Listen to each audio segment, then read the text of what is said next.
Well, pretty much in the last 12 months, we've gotten a bit bigger. Last time, I think when you guys came here, we only had that one shop next door that wasn't really set up 100% yet.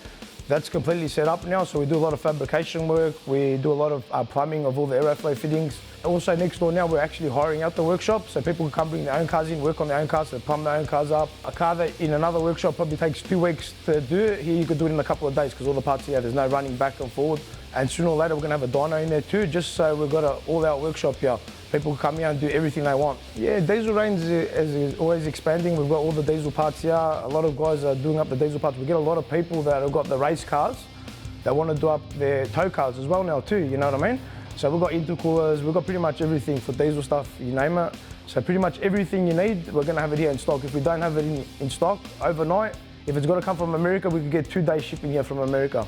Well, what we want to get beyond the entire racing scene, we want giving back to all our customers and even the people that aren't our customers, you know. We just want to get the racing scene up to where it used to be. Well, the whole Cootamundra event itself is pretty much my favourite street event. It's the only purely street event in Australia, which is good. I like it that the rules are strict. It's the best event. Really, you bring what you got. Like you can bring your dyno sheets, you can bring your time slips, and everyone just goes there and you get to see who's the fastest. You know what I mean? It's none of like, it pretty much kills all the Facebook and all the internet bullshit. Like, you know, there's no other word for it. And yeah, see who's the quickest on the day. Well, this year I'm happy that it's going to be for free online. It'll be good, especially for like the American market for us. It's a small community-based event. So like we went there last year, we didn't know most of the shops in Sydney. Now we know most of the shops in Sydney. Most of the shops in Sydney now that we deal with, we help them out. Every year the event gets bigger and bigger. Like we started with just sponsoring drag battle, now we want to do the GDR challenge as well. Spewing our GDR is not going to make it there, but yeah, next year we're ready to go, especially with our GDR 3.2 litre, and yeah, we'll be taking on that manual record that Motorsport Mechanical's got. Yeah, that's the engine that was supposed to be in there. Unfortunately it's not, but yeah, hopefully we get to the GDR festival with it, and then yeah, next year Cootamundra, at least that way I'll have a bit more seat time behind the car. And that way there'll be no excuses. Jürgen from Mazworks and pretty much our shop car, we've just slapped it together. It's basically a complete slapper. Nothing in there is expensive. Everything was just whatever was lying around. We took it down to Jamboree a couple of weekends back in Sydney. It went 980, but we had a bit of problems with it. So yeah, we're hoping to run a mid-9 second pass or at the track. Cootamundra will probably go high 11s.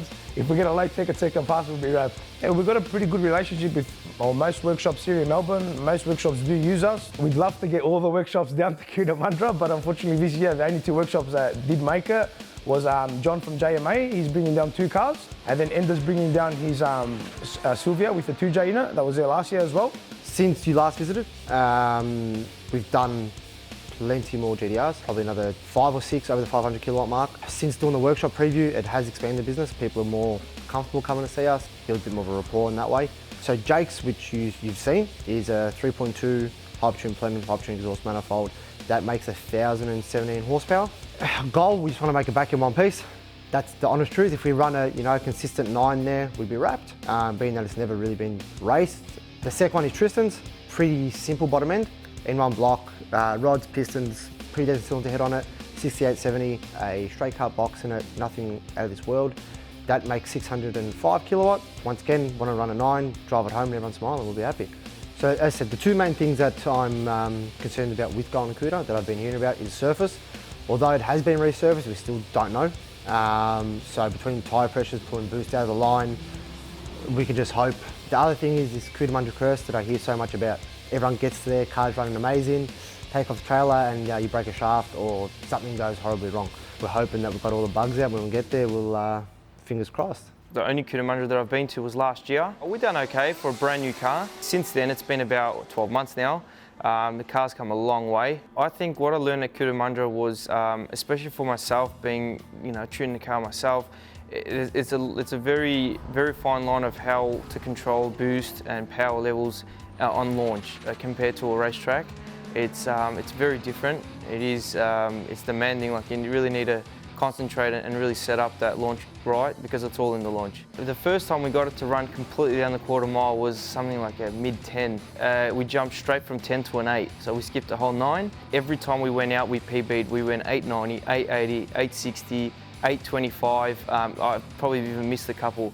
Practice 7-second pass on an average night at a cold off-street drags. We were over the moon because the car was never intended to go 7s. It was always intended to go mid-8s. The car is definitely a full street car. As much as people want to say the turbo sticks out the bonnet and whatever else, the car is very impressive in the sense that it is a full street car, glass windows, steel bonnet, steel boot, doors, full interior. It definitely complies for Cootamundra. It's not impossible, but it's a lot of work to get a car that's at that sort of range to get into a 7-second pass.